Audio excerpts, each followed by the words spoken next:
The picturesque Cape Winelands is probably the last place on Earth you would expect to find yourself surrounded by no less than 34 of the kings of the African savannah.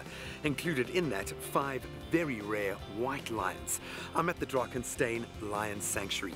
Now, the sterling work that they are doing here is garnering a lot of attention from both South Africans and international tourists, and it's about to get a major shot in the arm as a South African comedic heavyweight proves to us that no matter what industry you're in, no matter who you are, there is a way that you can give back to this African legacy that has given us as South Africans so much. The world's lion population has plummeted from over 200,000 back in 1960 to fewer than 25,000 today, making conservation critical to this cause, as award-winning comedian and actor Robert Fridjhon knows very well. Now, you took a 180-degree turn in your life. What prompted that? Take us back a few steps. How did you end up crossing over into that side of the game fence? I'd always wanted to become a game ranger, but when I was at school, it wasn't possible to do a diploma. You had to have a degree, and I wasn't that kind of student. I was too busy on the sports field, and I wasn't interested in academics. And it's been something that's been bothering me all through my theatre career and stand-up career, that just little niggle in the back of my mind.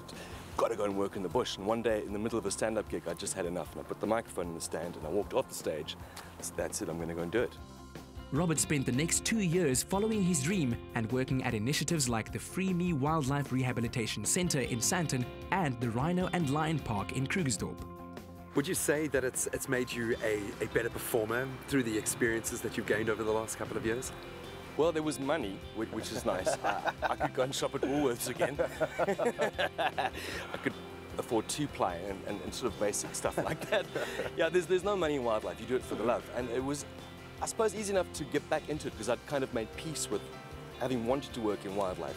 So I'd made peace with part of that in my soul. But ever since then, I've always donated something of what I've earned to a wildlife cause. The show is no different, with 10% going to the sanctuary in Paarl. Lion sponsorships are crucial in this preservation process, enabling the park's dedicated staff to make a significant difference.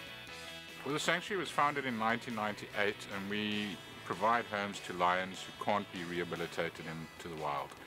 We don't buy lions. All of our animals are rescues, so they're rescued from abusive situations like circuses, zoos and canned hunting farms. As a sanctuary, very importantly, we don't breed with our lions, and all of our lions stay here for life, so we're not involved in any form of trade. Talk to me about finding that balance between ecotourism and what is clearly a conservation effort. Well, we market what we are quite honestly and openly. We don't profess to be a zoo. Neither are we a game reserve. We are a sanctuary, and our first priority is always our animals. So the whole setup is designed for the animals' benefit. They have plenty of space, they have plenty of privacy, and visitors just need to be patient and realize that lions sleep a lot of the time, and if they hang around long enough, they'll get to see them. A rewarding wait indeed, especially around feeding time. The park actually goes through 900 kilograms of meat weekly. Spending that amount of time so close, really up close and personal, you must have had a couple of hair-raising moments or experiences. I did with the female Ruby. I think she had the hots for me. She used to love playing the stalking game, which meant that every time I'd go into the enclosure to have the meet and greet, and then the male would distract me and I'd be looking at him, and I'd look up and the female was gone, somewhere in the long grass. And then I'd be left alone in the enclosure on my own, wondering where she is. And she'd come charging out, wrestle me to the ground, and then lick me from head to foot. That's why I'm bald now, because those tongues are rough. Robert's incredible animal encounters are the basis for his new one-man stand-up show, Wild, a winning combination of personal experiences and the important underlying tone of making a long-term change.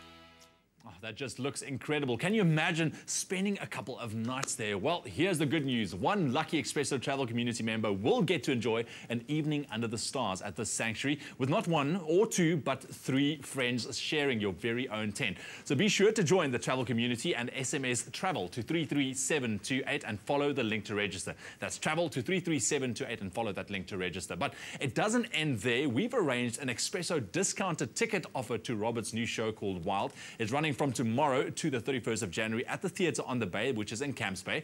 Now, if you want to take advantage of this very special offer that's available on Wednesday, the 21st and the 28th, as well as Thursday, the 22nd and 29th, you can call the Theatre on the Bay box office on 021 438 3300, and you can just use the code Expresso and you'll save 50 Rand on all tickets. Now, this comedy has been described as so funny it hurts, so don't miss it. And remember, you are supporting a very good cause with some great comedy. If you would like to see those details, once again, we will load them up onto our Facebook page, also our website, expressoshow.com. Check it out there. But lots more to come on your Feel Good Breakfast Show for this Tuesday morning. Here's Kat with your details.